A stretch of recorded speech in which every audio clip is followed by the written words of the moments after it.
सामान्यतः माशांच्या प्रजननासाठी याचा उपयोग होतो. याच्यामध्येच उष्मायनी टाकी असते. सर्वप्रथम नर आणि मादीला प्रजननासाठी हाप्यामध्ये ठेवावे लागते. त्यासाठी सर्वात आधी हापा बांधून तयार करावा लागतो. प्रजननासाठी योग्य वजन व आकारमान असलेले ब्रूडर्स असणे आवश्यक असते. त्यासाठी जाळी मारून योग्य साईज ब्रूडर्स पकडावे लागते. ब्रूडर्स म्हणजेच प्रजननायोग्य नर आणि मादी.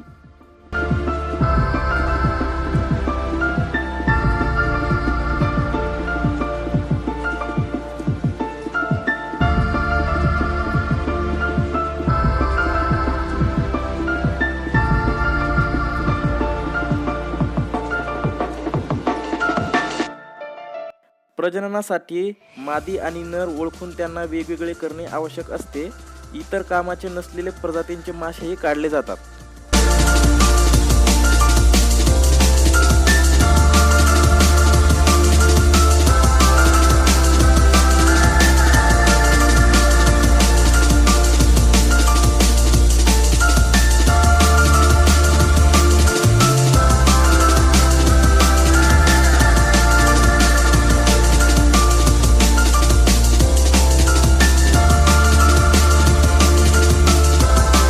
नर आणि मादी वेगवेगळे केल्यानंतर त्यांना वेगवेगळ्या प्रमाणात स्पॉन-प्रो नामक इंजेक्शन दिले जाते.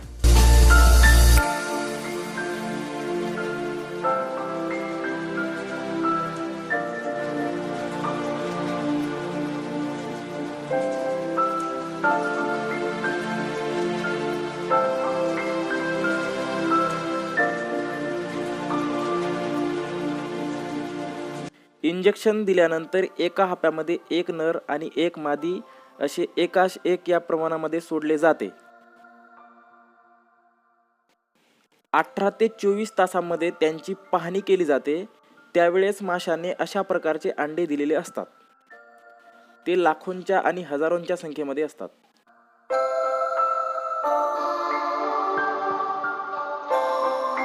अंड्यांची योग्य प्रकारे पाहणी केली पाहिजे. बुरशी किंवा इतर संसर्ग होऊ नये म्हणून त्याच्यामध्ये मालाचिट ग्रीन या नावाचा एक रसायन टाकला जातो.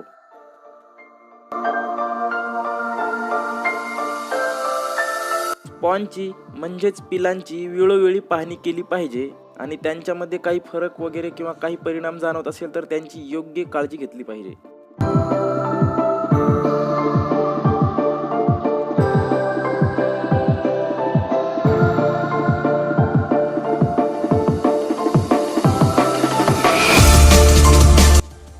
तीस ते 48 तासांमध्ये स्पॉनची म्हणजेच पिलांची तळ्यामध्ये स्टॉकिंग केली पाहिजे, म्हणजेच तळ्यामध्ये टाकले पाहिजे.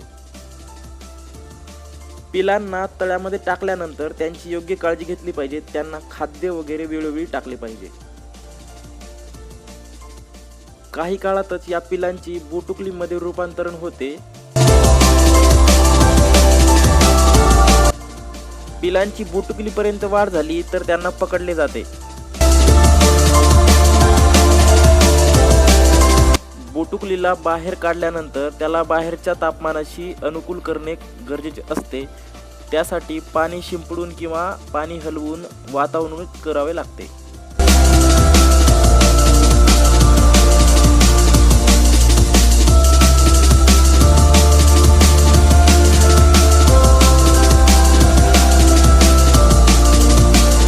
वातानुकूलित केलेल्या बोटुकल्या प्लास्टिकच्या पिशवीमध्ये पाणी व प्राणवायू सोडून टाकल्या जातात. पाण्याचा आणि प्राणवायूचा गुणोत्तर 3:1 असला पाहिजे.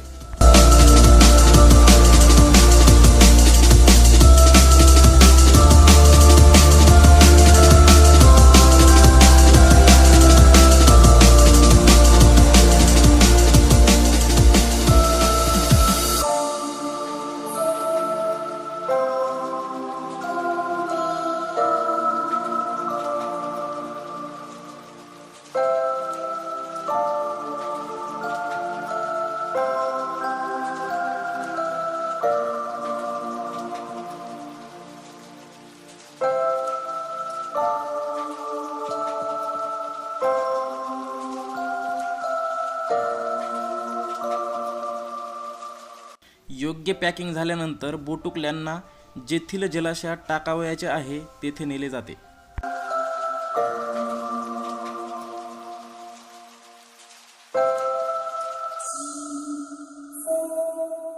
बोटुकलीला नवीन पाण्याशी अनुकूल करण्यासाठी त्यांना ज्या पाण्यामध्ये टाकावयाचे आहे त्या पाण्यामध्ये पिशव्यांना काही तासांसाठी सोडावे लागते.